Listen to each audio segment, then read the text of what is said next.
I'm going to do a lot more of this rewinding because I think this series is a lot more interesting than the one against TLO. It's clearly evolved a lot since the set with TLO, which I believe was played earlier on, right, guys? I believe they got TLO into the studio earlier, and he played, and it was an earlier version of it. And then when it played against MaNa, it was a little bit later. And then, of course, they did the live Showmatch, a single exhibition game, where they changed it. So in these versions, AlphaStar can see the entire map at once, guys. It can see the whole... where it has vision, right? It can't see through the fog. But what I mean is it doesn't have to move its screen around, right? So it can kind of, it has this zoomed out view, which we showed in that TLO cast. We showed it just before the last game of that cast. On their website, they showed some graphics. Okay, cool. And they said, look, this isn't what a human does, but it's still really hard to figure out where it should put its APM, even if it can see everything at once. Now, after this series, they do end up changing it and saying, well, let's try it out. Let's try it out where it can only look at one area at a time, and it has to choose to bounce between different areas and then make decisions. And that obviously makes it way harder. Whereas if it can see everything at once, it can very easily choose the correct area to focus on at what point. And that's something which is part of why, some StarCraft fans were upset over these show matches. There's lots of articles, best StarCraft 2 players in the world, defeated by AI. It was APM restricted, so it was a fair match. It played the same way a human would. And obviously, if we look at the details of it, it did have a big advantage in these matches. Nonetheless, for those of you who don't understand, why is it such a big deal that this bloody AI up here, this machine learning self-taught AI, that basically just watches replays of other people play, it plays against itself, it passes thousands of games, it plays thousands and thousands and thousands of games after watching thousands of games, and it can do this at a much faster rate. It doesn't have to play a 20-minute game. It can go because it's playing against itself. So it can play a game every minute or something. It'll play a half-hour game in a few seconds, plays another half-hour game, plays another half-hour game. And that's how it gets so much repetition and how it learns. People are saying in chat up to 10 million games a week is how many. But the thing is, it basically just looks at what other people are doing, and it tries to figure it out. Now, in chess, you see the whole board. You've only got so many moves. And while there are millions of, or many thousands of different variations and situations, it's definitely, it's much more quantifiable mass. Now, in this game, in StarCraft, this is a bloody complex map with its own physics system. You can move this probe in unlimited directions on this map. You could click in millions of areas on this map just to move your scouting probe right now. That alone is this insane decision. Well, where do you tell it to move? What do you choose to do? There's so much complexity just to the physical nature. How do you micro those units? How do you choose to do this? It's not just what strategy does it choose. It's how does it choose and figure out how to micro units and engage with the game. How does it figure out how to move around the map, where to attack from? And it's fascinating that it has evolved as quickly as it has. So despite the fact that, yes, it's been given the silver spoon, as you will, in terms of, hey, I get to play the same map over and over again. I can't play any other maps very well. And I get to, play against these pro players who are, playing, and they obviously don't have the same mechanical abilities. Fair enough. It's favored here, strategically. It can just do more stuff mechanically, so it can get away with winning with not necessarily the best strategies. The fact that it's still playing those mechanics correctly in of itself is incredible and exciting and awesome. I still can't wait, though, to see when Serral comes out and plays against it, and it's only looking at one screen at a time, and it has to use strategy, and they actually look like they're very, very even mechanically. That's going to be exciting.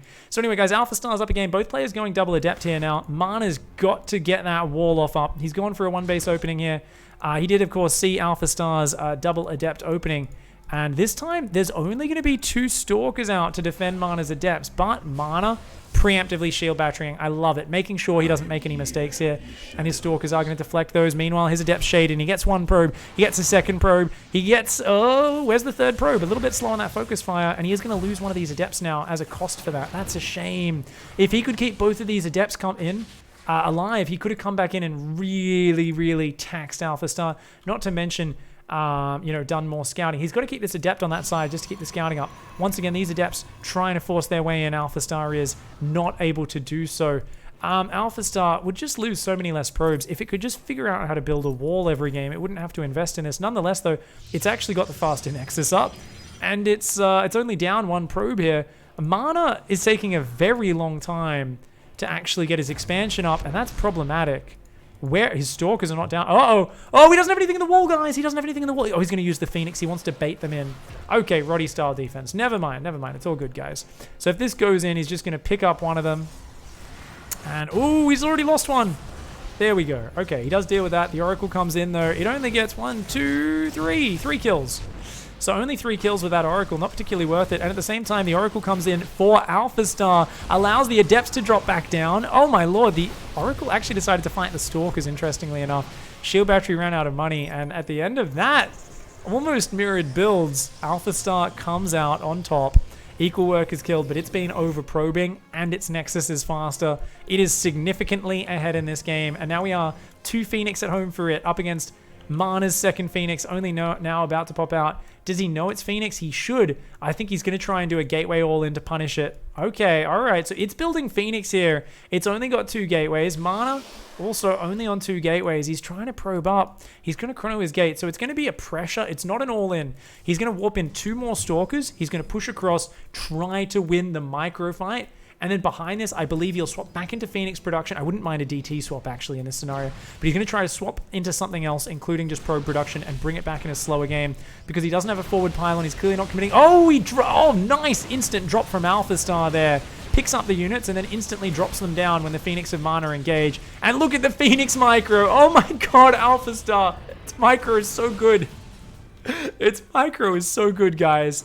Oh, it's just outperforming MaNa every single time in these engagements. I mean, it definitely was not the hardest scenario. I had a good unit count, but that was just splendid. The way it instantly dropped, and I was like, oh, that's cool. MaNa wasted a drop, but then they came back in, snapped one of MaNa's Phoenix, and now MaNa's dead. I mean, unless AlphaStar gets a bit silly, it's gonna close this game out. It's just so far ahead in the Phoenix War. Twilight Council only just started. Like I said, I would have loved a DT swap, because that DT shrine could be halfway done, and there could be a forward pylon up here. And with this style, guess what? You don't get detection out. There's no detection out for AlphaStar. And what have we seen is the weakness of AlphaStar? It is strategically simple. It does not change from its chosen path. There are weaknesses to those paths. Unfortunately, players are often so far behind, and they're also not accounting for it. You see, yeah, here we go. Now MaNa's going for the DT Shrine, but this is going to give a big window for AlphaStar to choose to scout, to poke, to figure out what's going on. And at any point, it can dive with those Phoenix and just overwhelm MaNa's defense on the ground. It can scout that DT Shrine, and obviously it would love to be getting a Robo and potentially Oracles, maybe Cannons, some sort of detection. MaNa still doesn't have a forward pylon up, and that's also a problem. If you want to use this DT Shrine, you need to get those DTs in at a very crisp timing. He's not going to do it. Now, one more clarification. People have been asking lately, they've been saying, oh, cool, it changes strategy every game. It's a different AI. It's a different, what they call an agent, right? So they've got different agents, and they all have their own predispositions. So every game, it's actually basically a different AI, is what I would call it. A different agent is the technical term, playing here against MaNa. So keep in mind, if he was playing the same one, it would probably just do the 4-gate again. And MaNa would be able to adapt and get ahead because he'd expect it. So MaNa here is playing against a different agent every game. Great micro from AlphaStar. Problem, no forward warp in. So as soon as he warps in a DT, it's going to spot it. So even though MaNa's just got to hang on and wait for DTs, AlphaStar is going to spot the blur coming out. And I think AlphaStar will immediately recognize that blur. As soon as it sees a DT on its screen, since it isn't artificial intelligence bot, I believe it immediately will realize there's a DT standing there. And it looks like it's just got too many Zealots on the ground. The Zealots combining with the Phoenix. Such a powerful combo that Rotterdam has shown many times in the past. Zealots are just a great unit. It is not... it's starting a Robo at home. So once it gets hit by the DTs, it definitely did respond with that Robo at home. DTs is slowly going to clean this up, but too little too late for MaNa. As I said, he needed to have a pylon up, and he should have already been going for the DT tech earlier, realizing he was in a bad position. But he didn't realize, I guess, just how far. He thought his counterattack would do more damage. It got destroyed, and from that point, AlphaStar was in a winning position. So, beautiful play here from AlphaStar. It seems to just, in these skirmishes, it seems to just be doing better than MaNa in the micro and all that sort of stuff. Now, it's building an Oracle at home, and its Robo's almost finished as the first DT gets there. So, might have been a chance in a base trade if these DTs warped in on the other side of the map. And I think 100% MaNa wins if he played it a bit differently. Look at that, it's going to recall. It just did a recall. And yeah, Observer pops out. Phoenix pick up the DT. Beautiful play, man. MaNa has to type GG. AlphaStar. Very nicely played there. Yeah. The Adept Oracle Micro, it was just a little bit better at handling that moment where there was a lot of things happening at once. So for anyone's like, what are you talking about? That was the key moment. There was both sides were shading Adepts in, and then Oracles came in at the same time. And MaNa made one or two small micro errors there.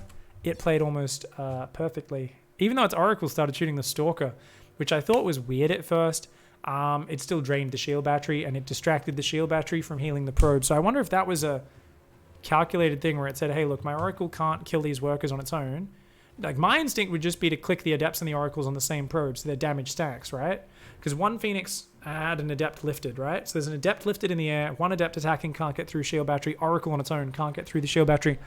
Oracle there said, I'm going to shoot the Stalker. And then the shield battery started healing the Stalker, and the Adept was able to get a probe kill. Phoenix dropped the Adept, went to kill the Oracle. Adept's got another probe kill or two, and then the Phoenix picked it back up.